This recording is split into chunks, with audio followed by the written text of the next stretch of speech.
পানিভাবে মারা যায়। আমার বংশে আমার প্রাণী গরু সব মারা আছে, কোনো বাঘ গাছ নাই, কোনো সবুজ গাছপালা কিছুই নাই। ইয়া মুসা রব্বি, আল্লাহর কাছে গিয়ে বলবেন কোন দিন আমাদের জন্য পানির বন্দোবস্ত করবে। হযরত মুসা আলাইহিস সালাম আল্লাহর সাথে কথা বলার পর আল্লাহকে বলল, ইয়া আল্লাহ, ইয়া রাব্বুল আলামিন,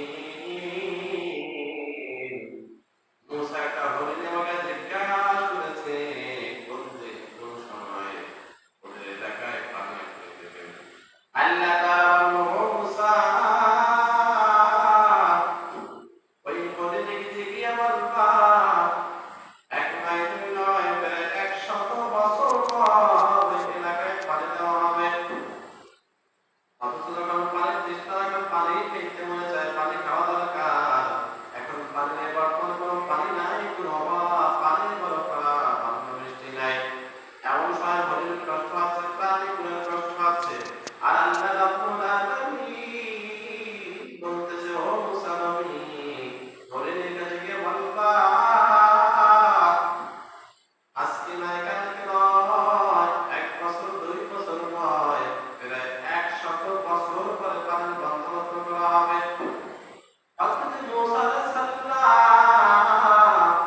মনে মনে ভাবলেন, এই কথা কেমন করে বলবো, হরিণ বড় কষ্ট পাবে। তখন আল্লাহর মুসা আলাইহিস সালাম যখন আল্লাহর কাছে কথা বলে পানি দেওয়া শুরু করবে, এমন সময় ওই হরিণের কাছে কথা বলবে না, হরিণের কাছে দেখা করবে না, অন্য রাস্তা দিয়ে মুসা আলাইহিস সালাম পানি দেওয়া শুরু করবে। এমন সময় হরিণ দেখলো মুসার কথা না বলে যায়, ডাক নবী মুসা, আমি যে প্রশ্ন করেছিলাম, যে কথা জিজ্ঞেস করেছিলাম, সেটা আল্লাহ জিজ্ঞাসা করছেন নাকি? বলতেছে, ও নবী, তোমরা এখন যে অবস্থা ভালোই আছো, আল্লাহ যা বলেছে, আল্লাহ যা ডিসিশন সিদ্ধান্ত নিয়েছে, সেই সিদ্ধান্ত তোমার শোনার কোনো দরকার নাই। শুনলে বড় কষ্ট পাবে, কিন্তু মানুষের পানির তৃষ্ণা তোমার এখন লাগছে। আল্লাহ এখন না, কিছুদিন পরে তোমাদের পানি বন্দোবস্ত করবে, এমন করে দেবে তোমার শুনলে কষ্ট পাবা, শোনার দরকার নাই। আল্লাহ এখন পানি দেবে, পানি তোমরা পেয়ে যাবে। তুমি বলতেছে, না না, আল্লাহ ডিসিশন নিয়েছে, যে সিদ্ধান্ত নিয়ে আছে, আল্লাহ যে কথা বলেছে সেটা শুনতে চাই।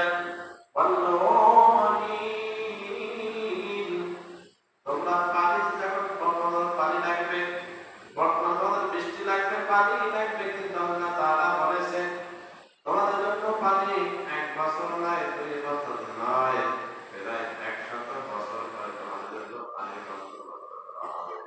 আল্লাহ নবী মুসা আলাইহিস সালাম বললেন, 100 বছর পর পানির বন্দোবস্ত করা হবে। তখন হরিণ জোরে বলল, আলহামদুলিল্লাহ।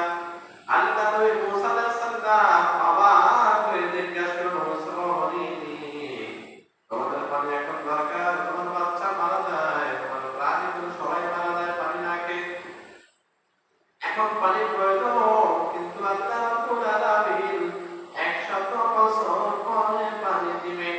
তাহলে তুমি কেমন করে শুকর করলা, কেন খুশি হইলা? আল্লাহ নবী মুসাকে বলল, ইয়া নবী মুসা, আমরা সামান্য একটা প্রাণী, আমি প্রাণীর নামাজটা আল্লাহর কোনো ক্ষতি নাই, আমি প্রাণীর বাঁচতে আল্লাহর কোনো লাভ নাই, আমাদের কথা আল্লাহ তাআলা শুনছে, এই জন্য আমরা খুশি হয়েছি। আমি না, আমার বংশের না, আমার কোনো বংশ পরস্পরের পরবর্তীতে যে কোনো বংশে পানি পাবে, আমি পানি পাবো না, আমার বংশের কেউ বলাতে কোনো কষ্ট নাই, আমার এখন কষ্ট রাস্তা পানি পাওয়াতে কোনো কষ্ট নাই।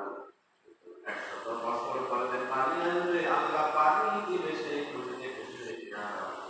আমার বংশের পরে, আমার কুলকের পরে কুলকের হরিণরা যে পানি পাবে, সেই খুশিতে খুশি হয়ে আমি আল্লাহ বলেছি, আলহামদুলিল্লাহ। আল্লাহ মুসা আলাইহিস সালাম এই কথা বলার পর সামনে পিছনে যখন পানি দেওয়া শুরু করবেন, গড়ে গিয়ে বাড়িতে গিয়ে দেওয়া লাগে,